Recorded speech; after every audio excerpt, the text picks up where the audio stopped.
श्री महाप्रज्ञ गुरुवे नमः। ओम श्री महाप्रज्ञ गुरुवे नमः। नमो अरहंताणं नमो अरहंताणं नमो अरहंताणं। सिनेमा हॉल और टिकट दिए जा रहे हैं। एक व्यक्ति पहुंचा और बोला मुझे आधा टिकट दो। उसने पूछा क्यों? कि सब लोग सिनेमा दो आंख वाले देखते हैं, मेरे एक आंख है कि नहीं, तो मैं एक आंख से देखूंगा, इसलिए मुझे आधा टिकट चाहिए। पता नहीं उसने मूर्खता की बात कही या न कही, पर सारे संसार को देखता हूं तो ऐसी मूर्खता दोहराई जा रही। आदमी एक आंख से ही विश्व को देख रहा है, दुनिया को देख रहा है एक आंख से, केवल पदार्थ की आंख से दुनिया को देख रहा है। दूसरी आंख जो चेतना को देखने के लिए चाहिए वह शायद बंद पड़ी है, अभी खुली नहीं। दो आंख हो, एक से तो संसार को देखें और एक से आत्मा को चेतना को देखें तो सब ठीक दिखाई देता है, पूरी बात होती है। और जब तक पदार्थ और चेतना दोनों को एक साथ नहीं देखा जाता तब तक भ्रांति भ्रांति भ्रम ही भ्रम पैदा होता है। भ्रम होता रहता है और उस भ्रम को मिटाना भी बड़ा मुश्किल है।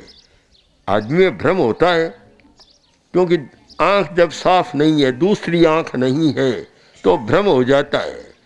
ऐसी कोई घटना सिनेमा की घटना है कि सिनेमा हॉल में सब दर्शक बैठ गए, हॉल भर गया और बिजली बंद कर दी गई। एक गांव का आदमी बैठा था, उसने कहा कैसे मूर्ख आदमी है, हमें तो बताया गया कि वहाँ कुछ दिखाएंगे, यहाँ तो अंधेरा कर दिया सारा, दिखाएंगे कैसे, अंधेरे में हम कैसे देख पाएंगे। चिल्ला उठा कि बिजली जलाओ बिजली जलाओ। अरे क्यों? क्या टिकट लिए हमने, अरे हमें बताया गया कि वहाँ कुछ दिखाया जाएगा, तुमने तो अंधेरा कर दिया मूर्खों, पहले दिखाओगे कैसे।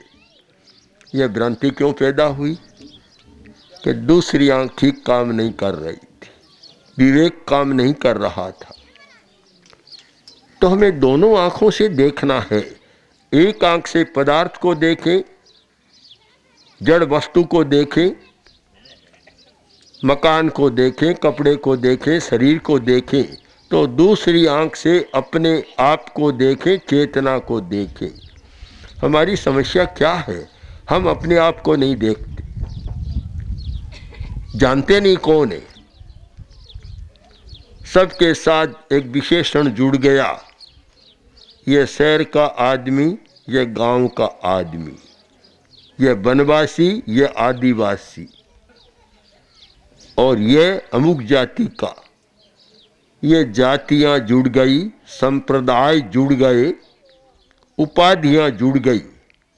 ये गोरा आदमी, ये काला आदमी, ये ऊंची जाति का आदमी, ये नीची जाति का आदमी। इतने भेद आदमी ने कर दिए, आदमी को बांट दिया, जबकि मानव एक है। मानवता को कभी बांटा नहीं जा सकता। आदमी आदमी है।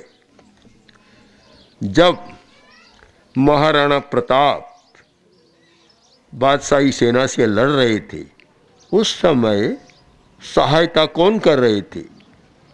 भील कर रहे थे। और भील के साथ, भीलों के साथ, वनवासियों के साथ महाराणा का इतना संबंध था कि एक प्रकार से तो कहते हैं कि महाराणा का पराक्रम था कि उदयपुर को बचा लिया, मेवाड़ को बचा लिया। पर हम इस बात को न भूले, भीलों ने बहुत बचा लिया। अगर भील जाति का सहयोग नहीं मिलता तो ये बात नहीं बनती। हम आदमी को कभी बांटे नहीं। आदमी आदमी है और हर आदमी में क्षमता होती है।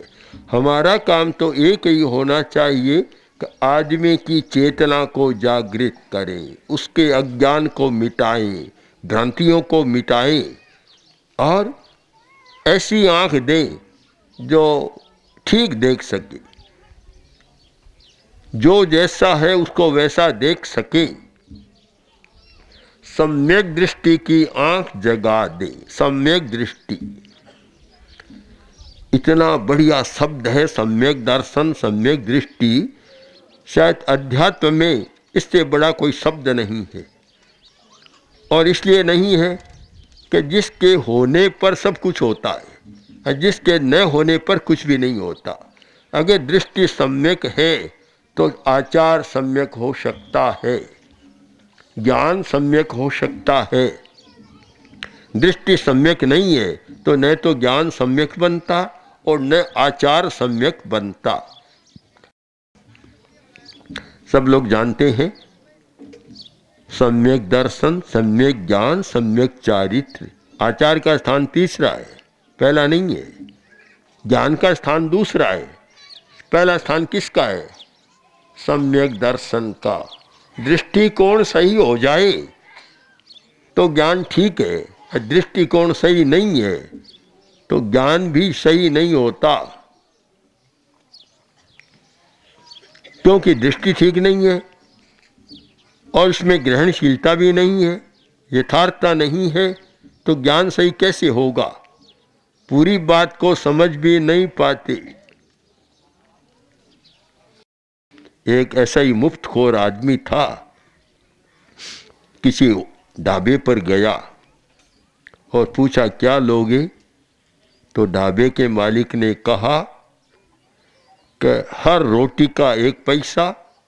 पुरानी बात है, आज तो पैसे में आती नहीं है शायद। हर रोटी का 1 पैसा, दाल मुफ्त में। तब बोला रोटी तो रोज ही खाते हैं, आज तो दाल ही आने दो। जब ये मुफ्तखोरी की आदत बन जाती है, आदमी में श्रम की निष्ठा नहीं रहती और श्रम के बिना कभी विकास नहीं हो सकता। जापान ने इतना विकास किया है, इसका कारण कि जापान का श्रमिक बहुत श्रम करता है, काम से जी नहीं चुराता। यहाँ का आदमी तो काम से बहुत जी चुराता है। ऑफिस में बैठता है, अगर 6 घंटा का समय है तो शायद मुश्किल से कितना घंटा काम करता होगा, से समय इधर उधर में बीत जाता। वहाँ ऐसा नहीं होता। वहाँ तो ऑफिस में जाकर कोई बात करे तो मुंह पर हाथ दे लेंगे उसके, यहाँ मत बोलो, काम बात करना हो तो ऑफिस के बाहर, ऑफिस में बात नहीं कर सकती। इतनी श्रम निष्ठा है। इसीलिए आज आर्थिक दृष्टि से जापान बहुत आगे बढ़ गया, विकास हो गया। और यहाँ के आदमी निकम्मा बैठा रहना चाहता है, श्रम करना नहीं चाहता। गप्पे, बातें, पंचायत ये ज़्यादा चलती है, काम कम करते हैं। ये सारा क्यों है कि अभी दृष्टिकोण सही नहीं बना, सम्यक दृष्टि नहीं बनी है। जीवन के प्रति भी एक दर्शन होता है। दर्शन कोई आकाशीय उड़ान नहीं है। दर्शन जीवन के प्रति, अपने जीवन शैली कैसे बनती है, दर्शन के द्वारा बनती है। जीवन का दर्शन, आज उसकी बहुत जरूरत है कि जीवन का दर्शन बने।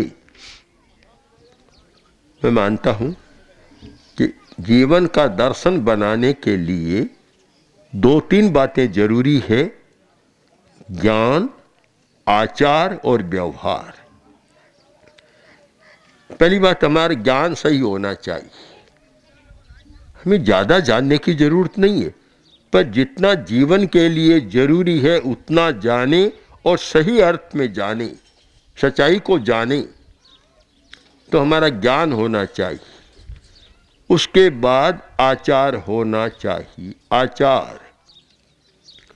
आचार के बारे में ज़्यादा आचार शास्त्रीय चर्चा करने की जरूरत मैं नहीं मानता। अगर एक अणुव्रत की आचार संहिता को पढ़ लिया जाए तो फिर आचार की बात संपन्न हो जाती है। और मैं तो सोचता हूँ इस वनवासी क्षेत्र में अणुव्रत को पुष्ट किया जाए। अणुव्रत की आचार संहिता और थोड़ा ज्ञान, जीवन के प्रति ज्ञान, तो फिर व्यवहार भी अच्छा हो जाएगा। ज्ञान, आचार और वैसा फिर व्यवहार होता है। हम जाने जीवन के प्रति हम क्या हैं। हम आदमी हैं, दूसरा भी आदमी है, तो हम अपने आप को भी जाने और दूसरे को भी जाने। जो अपने आप को जानने का प्रयत्न करता है वह दूसरों के साथ कभी अन्याय नहीं करता, किसी को धोखा नहीं देता, किसी को पीड़ा नहीं पहुंचाता, किसी को नहीं सताता, सबके साथ अच्छा व्यवहार करता है। कारण कि वह अपने आप को जानता है। जो अपने आप को जानता है वह सबको अच्छा जान लेगा। हमारी कठिनाई तो यह है कि हम अपने आप को ही नहीं जानते। मैं कौन हूँ, इस प्रश्न का उत्तर बड़े बड़े लोग नहीं दे सकते कि मैं कौन हूँ, मैं कहाँ से आया हूँ। और एक प्रश्न इसके साथ और जोड़ दे कि मैं कैसा हूँ। इस पर ज़्यादा ध्यान देना कि मैं कैसा हूँ। अगर इस पर ध्यान दे तो काफ़ी स्थिति बदल सकती है कि मैं कैसा हूँ। आदमी सोचे कि मैं सुख शांति से जी रहा हूँ या नहीं जी रहा हूँ।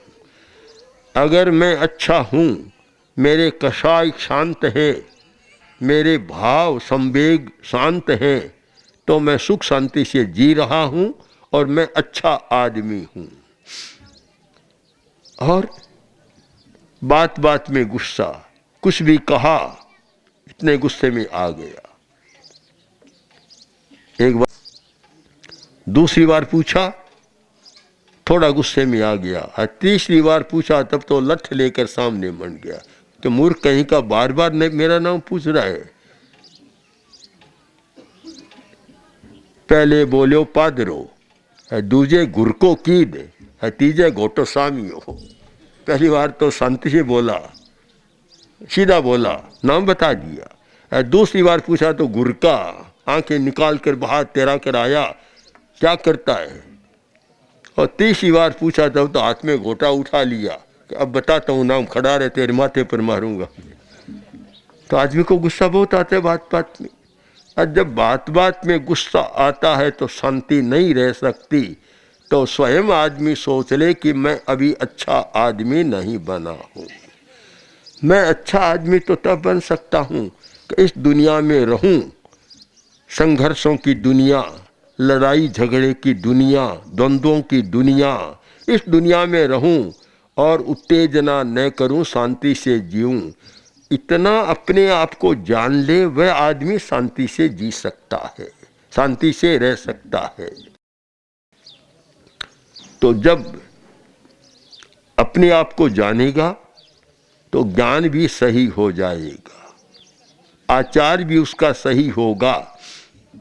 मुझे नहीं पता कि यहाँ इन आदिवासी क्षेत्रों में मिलावट चलती है या नहीं चलती। शहरों में तो बहुत चलती है। दूध में पानी तो मामूली बात है। आजकल तो दूध में तो वे रसायन मिला दिए जाते हैं, नकली दूध भी बन गया। अब शायद गाय की जरूरत नहीं रही, नकली दूध बहुत बेचा जा रहा है, बहुत बेचा जा रहा है। खूब आदमियों को मारा जा रहा है, बीमार बनाया जा रहा है, क्योंकि मिलावट की चेतना आते आते यहाँ तक पहुँच गई। अब मिलाने की बात नहीं। पंजाब की कोई बात है, कोई इंस्पेक्टर हलवाई की दुकान पर पहुंचा और देखा, सारा जांच की और बोला कि तुम दूध में पानी मिलाते हो। बोला सर नहीं, मैं तो बिल्कुल नहीं मिलाता। अरे सारा पता लग रहा है, झूठ बोल रहे हो। कि नहीं, बिल्कुल झूठ बोलता ही नहीं, मैं बिल्कुल झूठ नहीं मिलता, मैं सही सही कहता हूँ कि मैं दूध में पानी कभी नहीं मिलाता। आखिर बात होते होते जब उसने खूब डांटा, खूब ताड़ना तरना दी, जब बोला हुजूर एक बात है, आप सही जान ले, मैं दूध में पानी नहीं मिलाता, मैं पानी में दूध मिलाता हूँ। सही बात पर आ गए। तब तो आदमी कहाँ तक चला जाता है, कहाँ तक पहुँच जाता है।